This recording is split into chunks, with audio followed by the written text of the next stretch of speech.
Assalamualaikum warahmatullahi wabarakatuh. Hamdan wa syukrunillah, salatan wa salaman ala rasulillah wa ala alihi wa sahbihi muwala, amma ba'da. Selamat sore anak-anakku sekalian, selamat menunggu waktu buka puasa. Semoga puasa kita diterima di sisi Allah Subhanahu wa taala. Masih seputar tentang pelajaran tafsir dari pagi. Ada cerita menarik tentang syaitan. Dalam hadis diterangkan bahwa ketika waktu sholat tiba, ini iblis menyuruh bala tentaranya, iblis menyuruh anak buahnya supaya mereka berpencar dan mendatangi manusia serta menyibukkan mereka dari sholat. Maka setan mendatangi kepada siapapun yang ingin melaksanakan sholat. Lalu setan menyibukkan orang tersebut agar dia mengakhirkan sholat dari waktunya. Kalau nggak mampu, ternyata orang ini tetap melaksanakan sholat, maka setan menyuruh orang tersebut agar tidak menyempurnakan rukuknya, agar tidak menyempurnakan sujudnya. Jadi misalnya ketika datang waktu sholat, begitu azan, setan berpencar, menyibukkan kalian semua dengan kesibukan-kesibukan duniawi. Ada yang cuci mobil, ada yang ngomong, ada yang buka toko melayani pembeli, ada yang bermain game, ada yang bermain HP, ada yang melakukan hal-hal yang nggak penting. Yang penting bagaimana dia tidak melaksanakan sholat. Kalau misi ini ternyata gagal, artinya orang itu tetap melakukan sholat, maka setan menyuruh supaya ya udah sholat boleh, tapi tolong rukuknya jangan disempurnakan ya, sujudnya jangan disempurnakan ya. Makanya ketika rukuk sujud seperti kinjeng cewok ya, taltul gitu ya. Kemudian ketika misi ini gagal, artinya orang itu ketika sholat tetap rukuk sempurna, sujud sempurna, lalu setan menyuruh orang itu supaya hatinya ini sibuk dengan memikirkan masalah duniawi. Oke, sholat silakan, rukuk sempurna silakan, sujud sempurna silakan, tapi tolong hati kamu jangan kau fokuskan dengan sholat. Hatimu tolong pikirkan duniawi. Makanya begitu Allahu Akbar, ingat si A, ingat si B, ingat anu, ingat ini. Ini adalah godaan setan. Dan ketika misi ini juga gagal, disuruh untuk menggoda manusia supaya enggak sholat, gagal. Ternyata mereka sholat. Disuruh supaya manusia jangan menyempurnakan rukuk dan sujudnya, gagal. Ternyata mereka menyempurnakan rukuk dan sujudnya.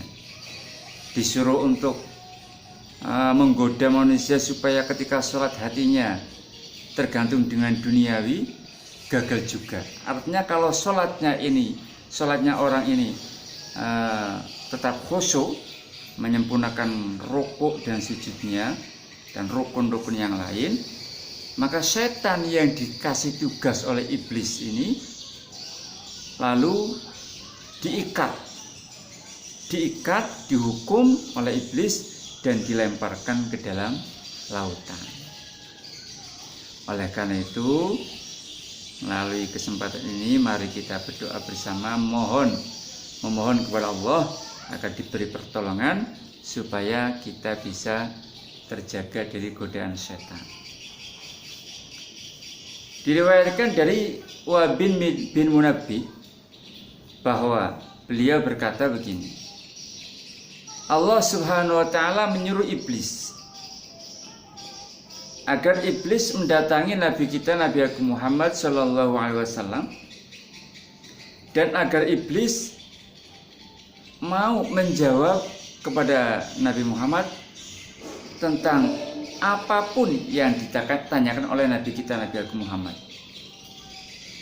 Iblis, kamu datang ke Nabi Muhammad, dan apapun yang ditanyakan oleh Nabi Muhammad, jawablah dengan jujur. Akhirnya iblis datang kepada Nabi Muhammad SAW, menjelma menjadi seorang kakek-kakek yang membawa tongkat. Lalu Nabi bertanya, "Man anta, kamu siapa?" Iblis menjawab, "Ana iblis, aku adalah iblis." Lalu Nabi bertanya lagi, "Limadza jita? Untuk apa kau datang ke sini?" Iblis menjawab, "Allah menyuruhku untuk mendatangimu dan untuk menjawab kepadamu semua apa yang kau tanyakan." Lalu Nabi bertanya begini, "Hai iblis, ada berapa musuh-musuhmu dari umatku? Umatku yang menjadi musuhmu itu ada berapa?" Iblis menjawab, karena sudah diwanti-wanti oleh Allah supaya jujur. Iblis menjawab, ada 15. Jadi umatmu yang menjadi musuhku ada 15. Pertama, kau Muhammad. Nabi menjadi musuh pertama. Yang kedua, pemimpin yang adil. Yang ketiga, orang kaya yang rendah hati. Kaya tapi rendah hati. Yang keempat, pedagang yang jujur. Ini musuhku. Yang kelima, orang alim yang mengamalkan ilmunya, yang sholat sambil khusyuk. Nah, orang alim yang sholat dengan khusyuk, sholat dengan hati yang tenang, dengan hati yang khusyuk. Ini juga termasuk musuh iblis. Yang kelima, yang keenam, orang mukmin yang suka menasihati orang lain. Tolong, kalau ada teman kita melakukan hal-hal yang tidak sesuai dengan syariat, nasihati. Yang ketujuh, orang mukmin yang punya rasa kasih sayang kepada orang lain. Yang kedelapan, orang taubat yang betul-betul konsekuen dengan taubatnya, enggak mencela-mencele ya. Tobatnya enggak tobat tomat. Nah, sekarang tobat, besok kumat, itu namanya tobat tomat ya. Nomor 9, orang yang menjaga dirinya dari barang haram, enggak suka makan barang haram. Yang ke-10, orang mukmin yang selalu melanggengkan suci. Jadi enggak pernah batal dia. Begitu batal wudhu, batal wudhu, batal wudhu. Yang ke-11, orang mukmin yang banyak sedekahnya. 12, orang mukmin yang baik budi pekertinya. Nomor 13, orang mukmin yang berguna untuk orang lain. Nomor 14, orang yang hafal Al-Quran, yang selalu membaca Al-Quran tersebut. Dan yang terakhir, musuh iblis adalah orang yang beribadah di waktu malam, sholat malam hari di saat orang-orang lain pada terlelap tidur. Itulah 15 musuh iblis. Kemudian Nabi bertanya lagi, lalu siapa di antara umatku yang menjadi temanmu? Nah, mari kita introspeksi diri, apakah kita termasuk musuh iblis atau termasuk teman iblis? Lalu iblis menjawab, ada 10 umatmu yang menjadi temanku. Pertama, hakim yang menyeleweng, hakim yang tidak adil. Yang kedua, orang kaya yang sombong. Yang ketiga, pedagang yang khianat, yang tidak jujur.